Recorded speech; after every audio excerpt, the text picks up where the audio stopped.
Hello friends, once again welcome to my channel education science channel.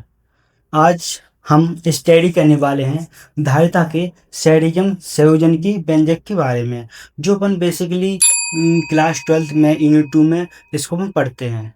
और तथा इससे पहले अपन ने पिछली क्लास में पढ़ चुके हैं कि धारिता क्या होती है, और धारिता के लिए जो गोली पेस्ट होता है उसके लिए इसका व्यंजक भी अपन ने प्रतिपादित किया था।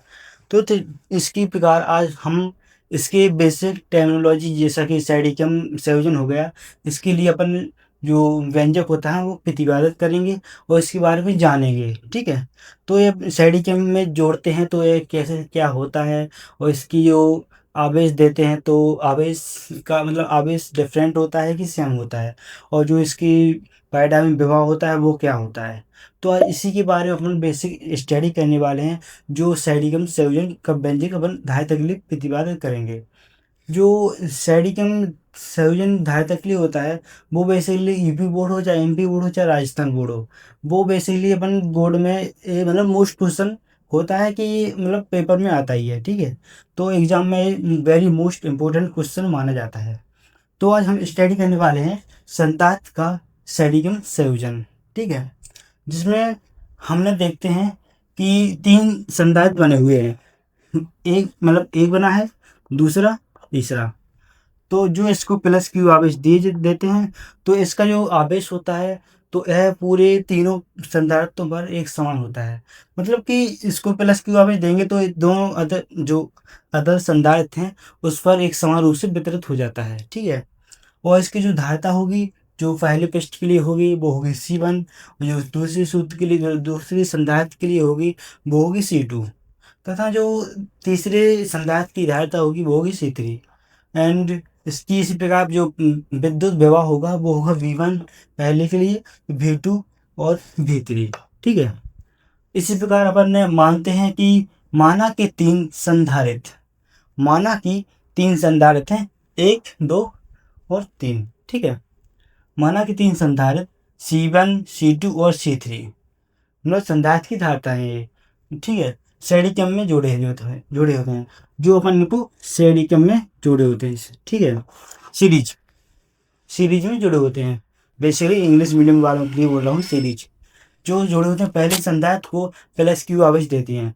जो पहला संधारित्र होता है इसको अपन प्लस क्यू आवेश देते हैं तो ये मतलब पूरे पृष्ठ पर देते हैं तो यह प्रत्येक चालक पर एक समान रूप से मतलब जो अगर दो संधारित्र मतलब चालक होते हैं वो एक समान रूप से वितरित हो जाता है।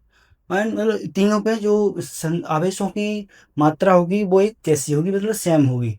तो इसको प्लस क्यू आवेश देंगे तो इस पर भी प्लस प्लस क्यू आवेश हो जाएगा और इस पर भी प्लस क्यू आवेश हो जाएगा।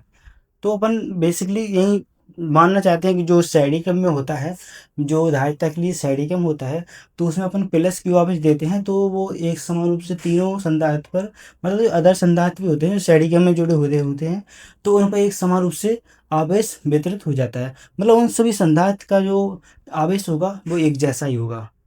ठीक है, तो दिया जाता है तो प्रत्येक चालक पर एक समान रूप से वितरित हो जाता है, तथा जो इसकी धारिता होगी वो C1, C2, जो C1 और C2 तथा C3 है। तथा विद्युत विभव, जो विद्युत विभव होगा उसका V1, V1, V2, V3 होता है।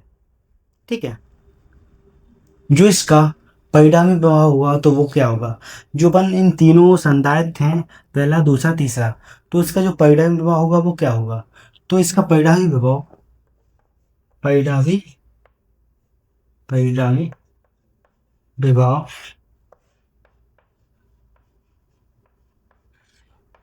परिणामी प्रभाव होगा V बराबर V1 plus V2 plus V3।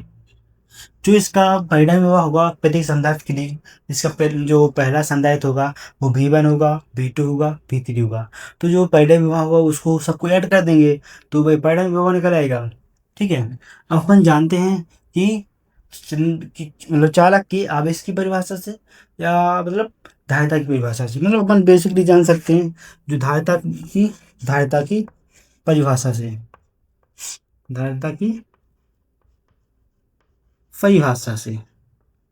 ठीक है, तो धारिता की परिभाषा क्या होती है, क्यू बराबर सी वी होता है, मतलब बेसिकली क्यू बराबर सी वी। तो अपन यहाँ पर सी बराबर निकाल सकते हैं कि मतलब भी बराबर निकाल सकते हैं, मैं यहाँ से क्यू अपॉन सी। ठीक है, अपन क्यू बराबर क्यू अपॉन सी निकाल सकते हैं। तो जो इसकी भी मतलब इसकी जो संधारित है उसकी धारिता की परिभाषा है। अपन इसी प्रकार अपन जैसे प्रत्येक परिणामी विभव के लिए प्रथम संधारित के लिए विभव मतलब विद्युत प्रभाव निकालेंगे, तो वो होगा Q1 upon C1। Q1 upon C1, Q1 नहीं होगा क्योंकि इस पर जो जो इसका संधारित्र का जो आवेश है वो इसका भी Q है, इसका भी Q है, इसका भी Q है। तो इसका जो Q होगा वो Q मतलब Q1 नहीं होगा, Q ही होगा। ठीक है, तो ये पहले संधारित्र के लिए हो गया। और जो V2 होगा वो होगा अपना क्या, Q अपॉन C2। ठीक है, जो V3 होगा वो होगा Q अपॉन C3। ये बेसिकली मतलब कि तीनों संधारित्र के लिए विद्युत प्रवाह के मान है, मतलब वैल्यू है। जो V1 बराबर V बराबर क्यू अपन सी होता है, तो V1 के लिए क्या होगा क्यू अपन C1, और क्यू V2 बराबर क्यू अपन C2, V3 बराबर क्यू अपन C3। इसी प्रकार इसको अपन जो Q1 संधारित्र 1 के लिए और संधारित्र 2 के लिए, संधारित्र 3 के लिए जो मतलब होगा आवेश वो Q एक समान होगा, इसलिए अपन इसमें से कॉमन ले लेंगे। जब अपन कॉमन लेंगे तो Q upon C1 upon C2 plus C1 upon C2 plus 1 upon C3, इसका ये आ जाएगा। और अपन इसको इससे निगलेक्ट कर देंगे। तो अपना बेसिकली अपन बेसिकली जो धारिता के सेडिकम संयोजन का फॉर्मूला होता है, अपन ने इसको ड्राइव किया है 1/C बराबर 1/C1 plus 1/C2 plus 1/C3। ठीक है, अब इसको अपन एन सेडिकम में जोड़ते हैं अगर, ये अपना मतलब ये होगा अपना फॉर्मूला बेसिकली, मतलब इसका जो संधारित्र को सेडिकम संयोजन में जोड़ते हैं उसका ये फॉर्मूला है। अगर इस जो धारिता है उसको एन सेडिकम में जोड़ा जाता है, मतलब मतलब नंबर ऑफ संधारित्र में सेडिकम में जोड़ा जाए, तब इसका फॉर्मूला होगा 1/C1 बराबर 1/C बराबर 1/C1 plus 1/C2 plus 1/C3 बराबर 1/CN। ठीक है, तो ये अपना बेसिकली मतलब जो एन सेडिकम में जोड़ा जाए तब इसका ये फॉर्मूला होता है।